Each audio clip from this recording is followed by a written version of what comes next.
मेरे आत्मीय साथियों, आप सभी को नमस्कार। मैं तुलसीराम यादव आप लोगों के लिए माँ भारती एडुकेटर में विद्युत चैप्टर लेके आया हूँ। यह ऑडियो फॉर्म में ही आपको मिलेगा, लेकिन निश्चित रूप से यह बहुत बड़ी जानकारी है जो आप पढ़ोगे और निश्चित रूप से इन्हें सुनोगे तो आपको निश्चित रूप से आने वाले परीक्षा में आपको बहुत बड़ी जानकारी हो जाएगी और अच्छे अंक लेकर आप उत्तीर्ण हो पाओगे। तो मेरे साथियों, आइए देखते हैं विद्युत क्या है। वैज्ञानिक शोधों के आधार पर ये ज्ञात हुआ कि एबोनाइट की जो छड़ है, उस छड़ को जो बिल्ली की खाल होता है, अगर उनसे हम रगड़ देते हैं, बिल्ली की खाल से अगर रगड़ने पर जो एबोनाइट की छड़ होती है वो ऋणावेशित हो जाती है। तो एबोनाइट की छड़ को बिल्ली की खाल से रगड़ने पर एबोनाइट की छड़ ऋणावेशित हो जाती है, और कांच की छड़ को रेशम से रगड़ने पर कांच की छड़ धनावेशित हो जाती है। मतलब पदार्थ विद्युतमय हो जाता है। हमने देखा कि एबोनाइट की छड़ को बिल्ली की खाल से रगड़ो तो वो तो ऋणावेशित, एबोनाइट की छड़ ऋणावेशित हो जाता है, लेकिन कांच के छड़ को रेशम से रगड़ो तो वो धनावेशित हो जाता है। मतलब पदार्थ विद्युतमय हो जाता है। जिस गुण के कारण पदार्थ विद्युतमय होते हैं उसे विद्युत कहते हैं। उस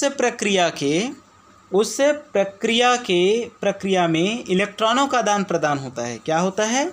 उस प्रक्रिया में इलेक्ट्रॉनों का आदान प्रदान होता है। मतलब इलेक्ट्रॉन आता जाता है। किसमें? जब विद्युत ऋणावेशित और धनावेशित हो जाता है तो इलेक्ट्रॉन आता जाता है, तो न्यूट्रॉनों एवं प्रोटॉनों की भागीदारी नहीं होती है, जबकि इलेक्ट्रॉन ही महत्वपूर्ण होता है। इनमें न्यूट्रॉन और प्रोटॉन की कोई भी भागीदारी सुनिश्चित नहीं होती है। यदि किसी पदार्थ में विद्युत संचित है, यदि कोई पदार्थ है उस पर अगर विद्युत संचित है तो इसे स्थिर विद्युत कहते हैं। मतलब यदि किसी पदार्थ में विद्युत को संचय करके रख लेते हैं, जमा करके रख लेते हैं, इकट्ठा करके रख लेते हैं, तो इन्हें हम स्थिर विद्युत कहेंगे। और यदि किसी चालक से विद्युत प्रवाहित हो रही है, मतलब कोई चालक मतलब हमारे पास जैसे तार है, तार से हम क्या करेंगे? इलेक्ट्रॉन प्रवाहित करते हैं, मतलब आवेश प्रवाहित करते हैं, तो वो बहने लगती है, और जो बहता है उसी को हम धारा विद्युत कहते हैं। मतलब अगर ऊर्जा एक जगह संचित है तो उन्हें हम स्थिर विद्युत कहते हैं। अगर जब क्या होता है, चालक में विद्युत प्रवाहित होने लगती है तो हम उसे विद्युत धारा कहते हैं। ठीक है। तो वास्तव में विद्युत धारा क्या होता है? अक्सर प्रश्न मन में आती है कि विद्युत धारा क्या होता है? भाई ये भी कुछ होता होगा क्या? हाँ, बिल्कुल सही सोच रहे हो आप। विद्युत धारा होता है किसी चालक में आवेश के प्रवाह को ही विद्युत धारा कहते हैं। कोई भी चालक है, चालक मतलब जैसे हमारे लिए तार है, या अक्सर हम देखते हैं बाहर जो बड़ी बड़ी तार लगी हुई है ना, तो वो तार क्या करती है, उन्हीं में जो धारा प्रवाहित, आवेश जो प्रवाहित करते हैं, आवेश का प्रवाहित को ही हम विद्युत धारा कहते हैं। मतलब कोई भी चालक में तार में हम आवेश प्रवाह कर देंगे, वो विद्युत धारा हो जाएगा, वह बहने लगेगा, है ना। तो किसी चालक में आवेशों के प्रवाह को विद्युत धारा कहते हैं। कोई भी चालक हो, उनमें आवेश अगर प्रवाहित होता है तो वह विद्युत धारा ही होगी। विद्युत धारा का मात्रक जो धारा का मापी यंत्र है वो एम्पियर ने इन्हें खोजा था, इसलिए एम्पियर होता है। इनका धारा का मात्रक क्या होता है? एम्पियर, क्योंकि एम्पियर विद्युत धारा पर बहुत ज़्यादा कार्य किए थे। ठीक है, इसलिए उन्हीं के नाम पर रख दिया विद्युत धारा का मात्रक एम्पियर। ठीक है। अब विद्युत धारा को एमीटर से मापते हैं, विद्युत धारा को एमीटर से भी मापते हैं, है ना। तो एमीटर को सदैव परिपथ में श्रेणी क्रम में लगाया जाता है। ठीक है। एमीटर को हमेशा किस में लगाते हैं? श्रेणी क्रम में लगाया जाता है। आदर्श एमीटर का प्रतिरोध शून्य होता है, जो आदर्श होती है, मतलब जो आदर्श स्थापित करता है, जो बहुत अच्छा होता है और सुचालक होते हैं, उनका जो प्रतिरोध है, प्रतिरोध मतलब विरोध करने के जो स्थिति होता है उन्हें प्रतिरोध कहते हैं, रुकावट। ठीक है। तो आदर्श अमीटर का जो प्रतिरोध होता है वह शून्य होता है। विद्युत धारा दो प्रकार की होती है। विद्युत धारा कितने प्रकार की होती है? दो प्रकार की होती है। पहला होती है डिस्ट धारा, डायरेक्ट करंट कहलाता है ना। तो पहला होती है डिस्ट धारा। डिस्ट धारा का मतलब होता है डायरेक्ट करंट। डायरेक्ट करंट मतलब ऐसी धारा जिसका मान समय के सापेक्ष स्थिर रहता हो, समय के साथ परिवर्तनीय ना हो, यथार्थ हो, सत्य हो, मतलब वो यथास्थिति परिवर्तित ही ना हो। मान लो उनका हम 10 वाट विद्युत धारा प्रवाहित हो रही है तो हर समय वो 10 वाट ही प्रवाहित होंगे, उसमें कम ज़्यादा नहीं होगा। ठीक है, तो ऐसे को हम बोलते हैं डिस्ट धारा। जैसे आपने देखे होंगे ट्रेन चलती है ना। ट्रेनों में कौन सा धारा का उपयोग किया जाता है? डिस्ट धारा का। इसीलिए आप उनमें अक्सर देखे होंगे जो ट्रेनों में पंखा लगा हुआ है ना, पंखा लगे हुए रहते हैं, वो उल्टा चलता है। जबकि हमारे घरों में जो पंखा चलता है वो सीधा चलता है ना, क्लॉकवाइज चलता है, वो एंटी क्लॉकवाइज चलता है ना, अगर ध्यान दिए होंगे तो यही कारण है। तो डिस्ट धारा मतलब डायरेक्ट करंट ऐसी धारा जिसका मान समय के सापेक्ष स्थिर रहता है, जो एक ही दिशा में प्रवाहित होती है। ट्रेनों में इसी धारा का प्रयोग करते हैं, जो एक ही दिशा में प्रवाहित होती है, इन्हें हम डिस्ट धारा कहते हैं। दूसरी धारा होती है प्रत्यवर्ती धारा। प्रत्यवर्ती धारा का मतलब होता है अल्टरनेट करंट। तो प्रत्यवर्ती धारा का मतलब होता है अल्टरनेट करंट। तो इस धारा का मान समय के साथ परिवर्तनशील रहता है, मतलब प्रत्यवर्ती धारा समय के साथ कम ज़्यादा होते रहता है, परिवर्तित होते रहता है। जैसे हम प्रायः घर में जो उपयोग करते हैं, है ना, घरों में बिजली आती है, जाती है, कम हो जाती है, वोल्टेज ज़्यादा हो जाती है, ये सब जो प्रायः होती है ना, ये सब है, ये जो है वास्तव में प्रत्यवर्ती धारा है, अल्टरनेट करंट है। ठीक है, तो इस धारा का मान समय के साथ परिवर्तनशील है, समय के साथ यह बदलते रहता है। इनमें कोई ज़्यादा मतलब हमेशा बदलते रहता है, कम ज़्यादा, मतलब धारा का मान कभी बहुत ज़्यादा हो जाता है, कभी बहुत कम हो जाता है, और ये सभी घरों में उपयोग होता है। ठीक है, तो कभी मैक्सिमम, कभी मिनिमम, मैक्सिमम, मिनिमम होते ही रहता है और घरों में ही प्रयोग किया जाता है ना। तो धारा मतलब किसी चालक में आवश्यक प्रवाह को धारा कहते हैं। इसे मीटर से मापते हैं, है ना। इनका मात्रक अमीटर होती है। तो धारा दो प्रकार की होती है, डिस्ट धारा और प्रत्यवर्ती धारा। डिस्ट धारा जो समय के साथ स्थिर रहता हो, प्रत्यवर्ती धारा समय के साथ परिवर्तनीय हो। अब आती है विभवांतर। विभवांतर क्या है? एकांक आवेश द्वारा चालक के एक सिरे से दूसरे सिरे तक गति करने के लिए किया गया कार्य विभवांतर कहलाता है।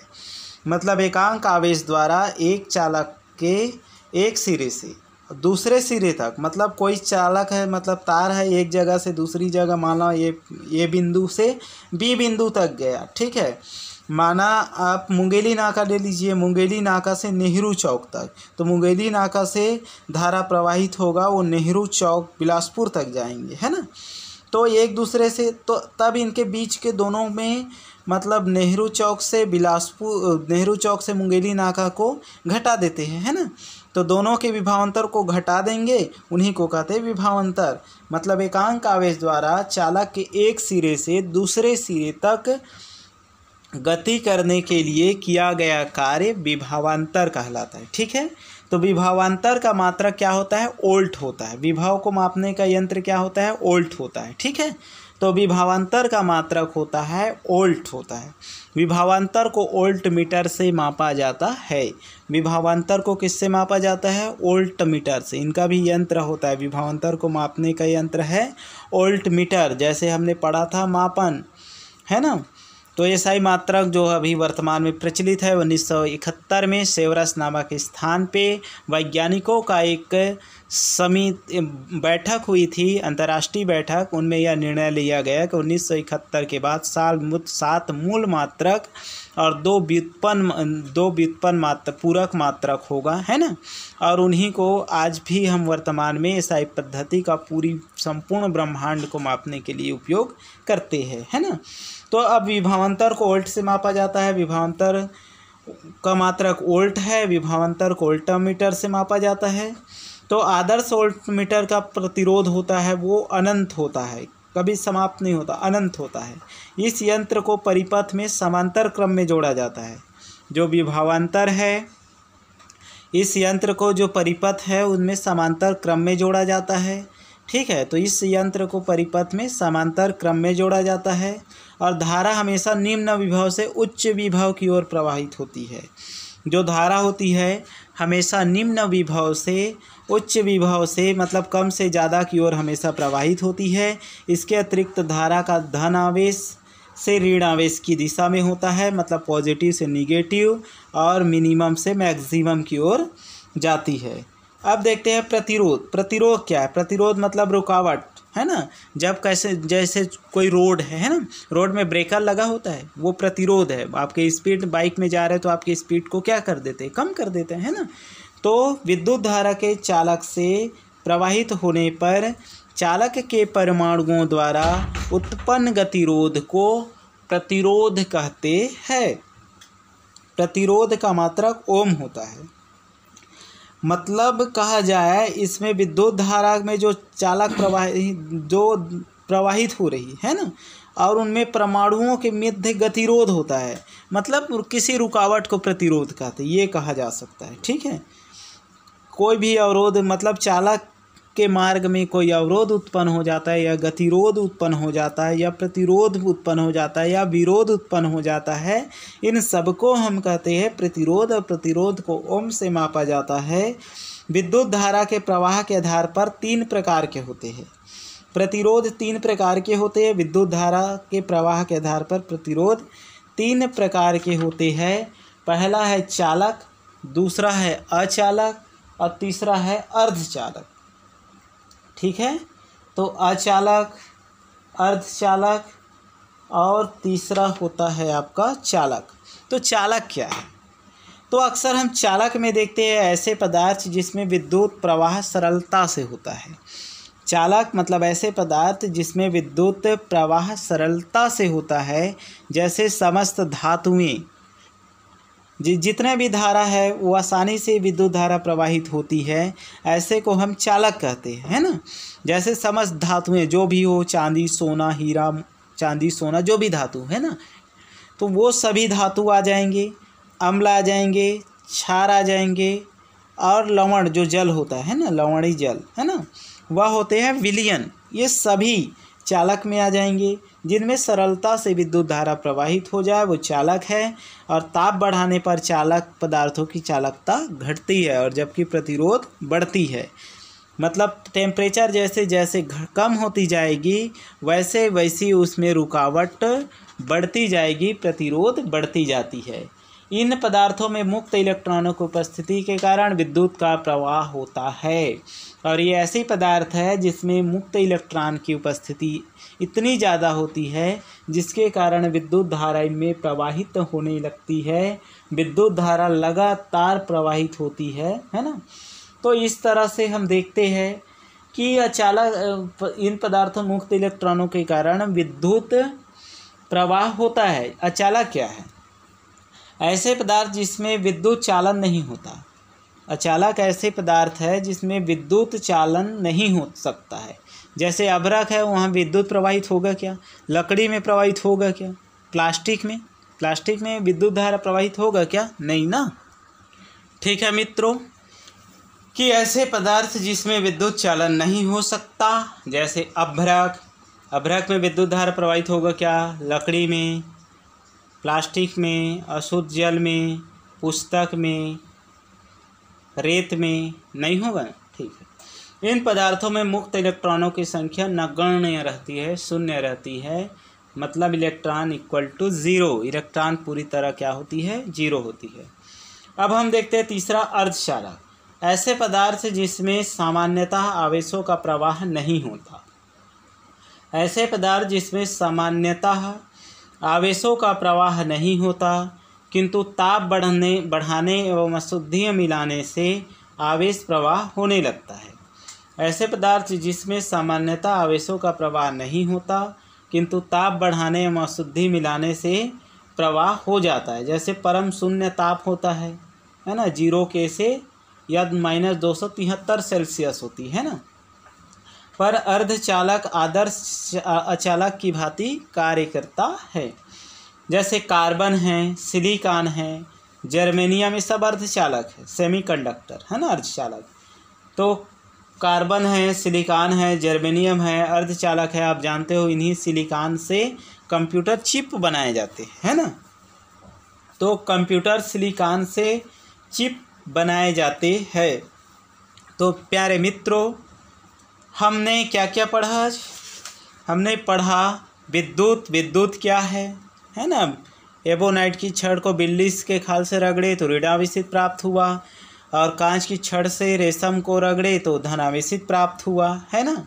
इलेक्ट्रॉनों का आदान प्रदान हुआ, है ना, और जिसमें विद्युत धारा प्रवाहित होती है, आवेशों के प्रवाह को विद्युत धारा कहते हैं। फिर पढ़े ये विद्युत धारा दो प्रकार की होती है, डिस्ट धारा और प्रत्यावर्ती धारा। मतलब डायरेक्ट करेंट या अल्टरनेट करेंट। और डायरेक्ट करेंट में जो मान होता है वो क्या होता है, स्थिर रहता है, धारा का मान स्थिर रहता है। प्रत्यावर्ती धारा में धारा का मान परिवर्तनशील रहता है। विभवांतर पढ़े, एक छोर से दूसरे सिरे पर गति करने पर किया गया कार्य विभवांतर कहलाता है।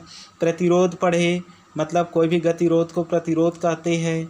और विद्युत धारा के आधार पर तीन प्रकार के पदार्थ पढ़े। चालक जो सरलता से प्रवाहित हो जाते हैं, जैसे धातु, अम्ल, क्षार में, है ना।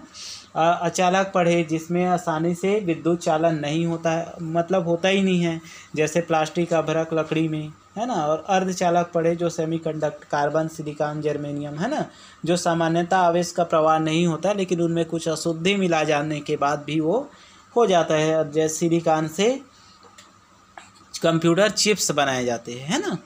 तो इस तरह से प्यारे मित्रों, अभी के लिए इतना ही। अब हम आगे पढ़ेंगे विद्युत खर्च, ट्यूबलाइट, विद्युत हीटर, प्रेस या फ्यूज तार, ट्रांसफार्मर, स्टेबलाइजर, सेल, है ना। ये सब का भी अध्ययन करेंगे नेक्स्ट वीडियो में, अगले वीडियो में। तो प्यारे मित्रों, यह वीडियो कैसी लगी हमें कमेंट करके बताइए। हमारे माँ भारती एडुकेटर को लाइक कीजिए, सब्सक्राइब कीजिए तथा अधिक से अधिक शेयर कीजिए। धन्यवाद।